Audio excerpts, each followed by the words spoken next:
So Yeah. Good morning, everybody. Thank you for joining us for another edition of our weekly real estate backstory. We do this every Monday morning around 9 o'clock. Kind of get you started for your week, kind of the comings, the goings in the real estate market. My name is Richardson. I'm the managing broker at Maximum Realty Realtor Partners. my name is Richardson, the compliance broker for Maximum One Realty and Realtor Partners. And so a couple of things we kind of wanted to jump into today. And so the first one is we want to kind of describe something that we're kind of seeing in the market right now. And kind of the industry's kind of calling it an seller's strike. Yeah. And really that's where we are. We're going to get into some of the numbers here soon, in just a minute. And one of the biggies here is that we're seeing where the number of new listings is drastically lower than last year. And even though we're seeing overall days on market moving up, we are, slightly. We're seeing a slight uptick in total inventory. We're seeing where new listings are just like really, it's harder to get right now. And so the first thing we got to look at is why are new listings slow? And so the first thing is that we have a lot of sellers that are just not desperate to sell. Right. They're not in like I don't have a need to go anywhere right now. So we have a lot, right.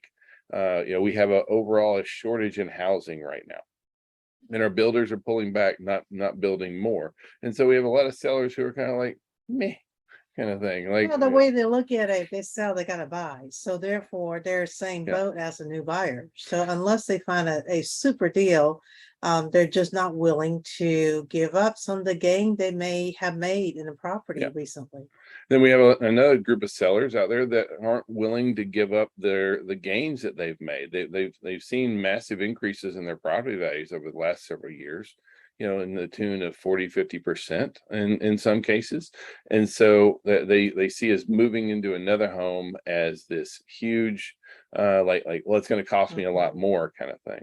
And if you think about it, most your seller have refinanced during when the market interest rate was so good, and 40% mortgage has rate below 3.5, while right now 92% mortgage have rates below 5%. Yeah, a lot of our sellers are just sitting on such low fixed rates that it's kind of like, why would I give up a 3% rate when I'd have to go out and get a 6% rate? The way to look at it too, that if they just hang on tight when the interest rate become more palatable, then they may be more interested in selling. So right now for them, the way to look at it, the housing still market still increase in value. So why be in a hurry? Well, and then we also have a lot of sellers who feel like that they've missed the boat. They've missed their chance to sell.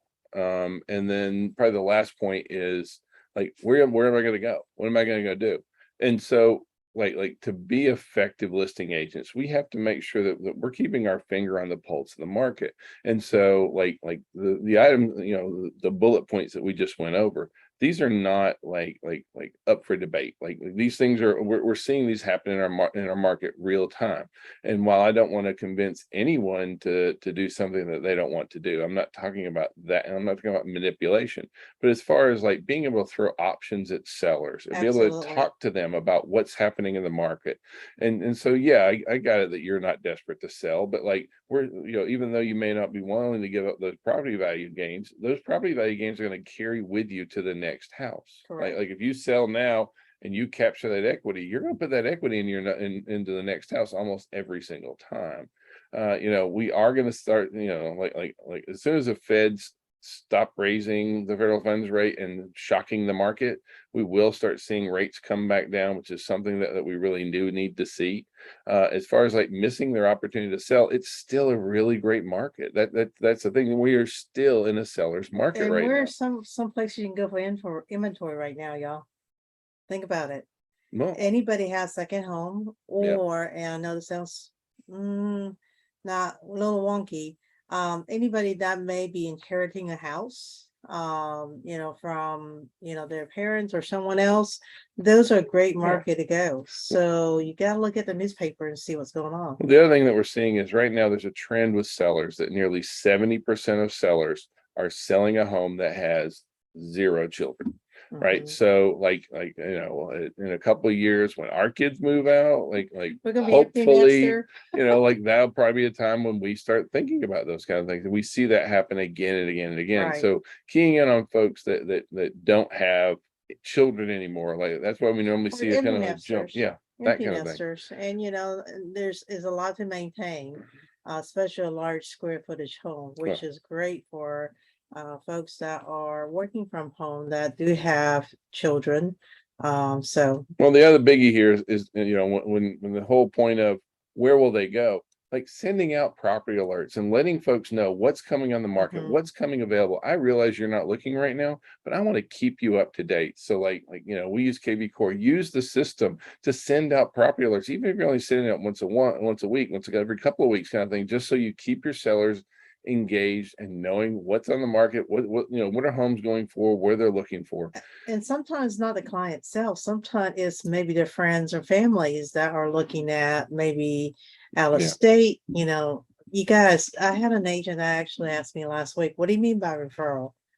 I'm like, oh, you're Woo. missing a whole lot of money if you don't understand referrals. So anyways, But really it comes down to like right now we see a market that's shifting back to a place of more normal. And anytime that we've been through and we've been around for a while, try not to date us, but like every time there's a market shift in there, then folks, they tend to revert into themselves. And what I'm going to really beg you to do is to get into routine. A good solid routine is going to be so drastically important to your business, it's not even funny.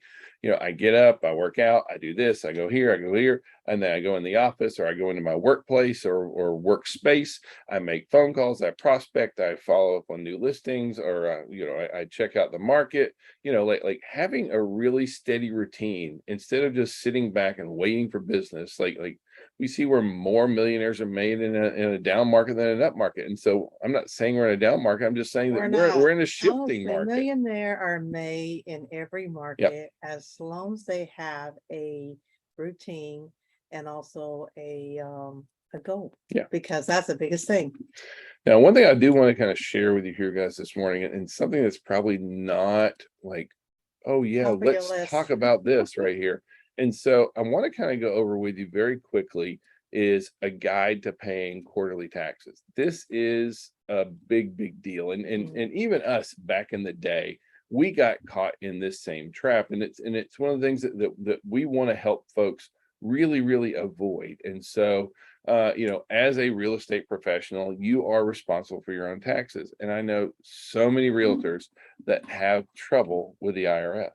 And a lot of it really comes down to not paying quarterly tax. Like not like when you get that commission check, like I can go out in the parking lot, like, oh, look at the new cars. We can see who's had the good closings, really, right? But are we taking 25% out of our closings and putting that over into a savings account and then paying our taxes quarterly? See, the reason for paying taxes quarterly is that it doesn't get out of sight, out of mind. If when that check comes in, you automatically put a quarter of it over into your savings, and then once a quarter you send that out, it is a lot. I mean, tons more palatable.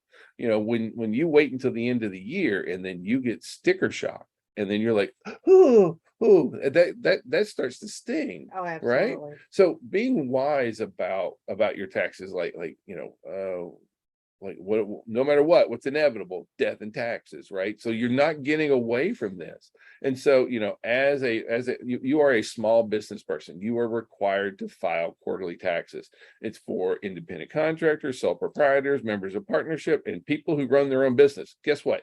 All of us right there. Well, Okay. and I will tell you, a lot of agents, when they first start a business, that's a common question. Should I pay myself through my LLC as a W-2? Absolutely.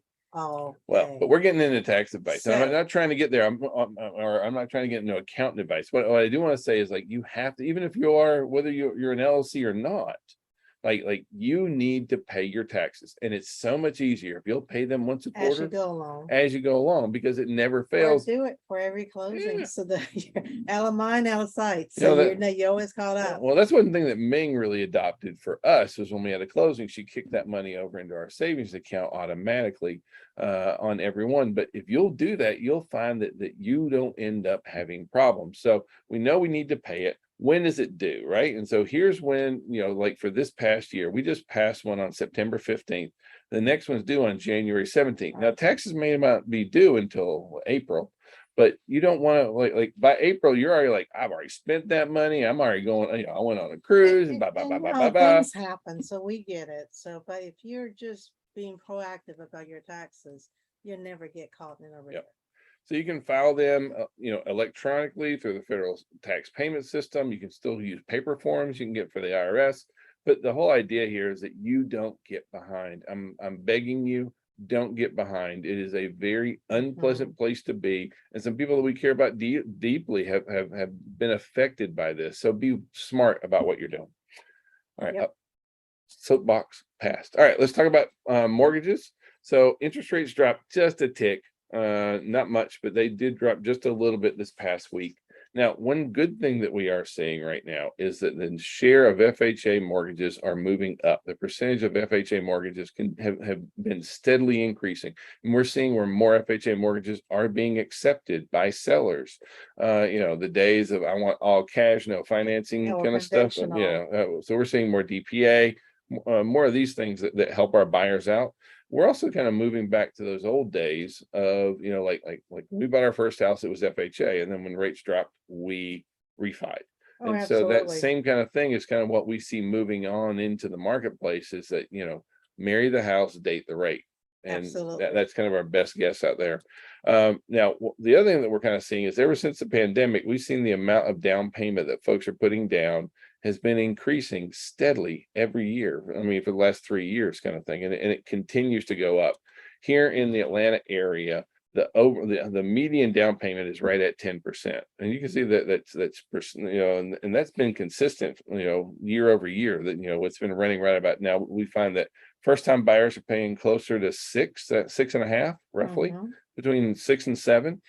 And second time, move up buyers are paying about, the repeat buyers, if I can get that word out, are about 22%. So it's averaging about 16% on there. But really, it comes down to we have our first time buyers at about 6.5, and all of our repeat buyers in the low 20s on what percentage, because they're trying to get And past that's the repeat buyer typically have equity because they have equity homes, so therefore they can get a better interest rate and larger down payment. And if they can put 20% down, guess what they save on? No PMI. Yeah, that's it. So that's a big deal right there. So even though we got rising rates and home prices are still in there kind of thing, what we're seeing is we're not seeing that people are like the budgets are staying the same. And that's one thing we have to understand. And so because the budgets are staying the same, guess what we are seeing? Houses, the houses that people can qualify for are smaller. And so we're seeing like here in Atlanta, it's only about 100 square foot is what it's, over the past year is what it's really on the impacted. average. And so we're seeing where, but we're seeing where those homes that are under 300 in a lot of places, I mean, every market's different. Like 300 in Alpharetta is going to get you junk, but I got that. But the point here being that, we're seeing where buyers are downsizing themselves, and we need to be ready for that. We need to understand that our buyers are buying on payment, not on price, and we're seeing where they're going for smaller homes, less expensive homes, things like that, and we need to be ready for that. Because at the same time, FHA just kind of released, its top 100 metro area rankings. And so out of the top 100 markets in the US, Atlanta came in at number 15. Yeah. And so we still are at a 25% increase year over year. And so like we're seeing where a lot of markets, and you're seeing where the housing market is crashing, housing market is doing this. Guess what? Atlanta's in really good shape here, kind of thing. And we still get a lot of question about is the market gonna crash? Is the market gonna crash? Yeah. And right now in Atlanta, in our area, it is not. We're still continuing seeing the appraisal value increase, just not at double digits anymore. Well, I mean, this is To a our certain number extent, for the year. Yeah, different yeah, area. we are leveling off for sure, but you can see, you know, like where are we at? You know, right now we're at 25% versus the national average of 17.7. You know, that these are just local versus national. So we beat local and national as well. Like in the last quarter, you know, the property value increases were up 6.1%. We are under the 10, I mean the double digits. But you know, still we're running on those annualized numbers and that kind of stuff. So 6%, like we're actually pleased to see it getting back to the range of more normal, you know, as we kind of move forward. The other thing that we kind of want to caution you guys on is as you watch any kind of numbers coming out from anybody, and we're going to look at the numbers today, you're going to see numbers starting to trend down. And guess what? Absolutely normal, right? Like this happens this time of year, no matter what. September and right? October. Yeah. November, you'll get a kick. These things trend down last year and the year before and every other year after that, because especially here in Georgia, we, you know, our market goes like this, and then we just, you know, we're just a big bell-shaped curve every year kind of thing, where it ramps up during the summer, it tapers down during the fall and early winter, and then January it starts right back up, shooting back up through the whole thing. And so on any numbers that you're seeing on anybody right now, realize that it is completely normal. Okay? It's normal. It's not out of the norm. Right. So that being said, let's look at what some of these numbers are right here. And so right now, median sale prices are running about 7.4% year over year, which is still higher than you know, like 4.4% is the normal average where we want to be. But hey, you know, we're getting back into the range of reasonableness, right? Now, however, median asking prices are still almost 10%. So we're still having a disconnect with a lot of our sellers and what the market's doing. And so, you know, and we've actually seen median selling prices going up again. You can kind of see that on the graph here. And so like we're not seeing this huge drop in values, and a lot of our sellers are not willing to drop their prices. We're seeing where they'll let it sit on the market out there. And this is what causing a longer term time in the market right now. Yep. So pending sales right now are down 21% year over year. Now, again, some of that seasonal, we're always going to see that taper off, but still our pending sales are down. There's no doubt that the rising interest rates are impacting our market right now. And so, but we have so much pent up demand that as soon as rates move back into the range, a little bit lower range, we're going to see that jump right back up. I'm super optimistic about that. New listings of homes are down 14%. So these are the new listings we have coming on the market. Now here in Atlanta, we're down about 17% on new listings coming on the market. So it's even more significant here. But you know, that's what we were talking about earlier on, is that new listings are not moving on. I mean, are not coming on the market quick enough. And so we need more new listings. We're seeing a lot of existing listings that are sitting on the market right now. And that's a tough conversation. We actually, as a brokerage, has seen a few basically withdraw of a listing just because the seller is frustrated because they can't buy the home because their house is not moving. And they got to make certain percentage in order to buy the other house. So active listings for homes, even though we saw that you know, 14% down in new listings, total listings are up over last year. However, not up over 2020 and way under where we were in previous years, kind of thing. I know we only got 3 years of data on here, but if you looked at it, like we're basically half of where we were just several years ago on the total number of active listings. So yes, it did start trending up slightly. But then, just like we said, normal trends, it's trending down. You look at previous years' curves, the same way, it's moving the same direction.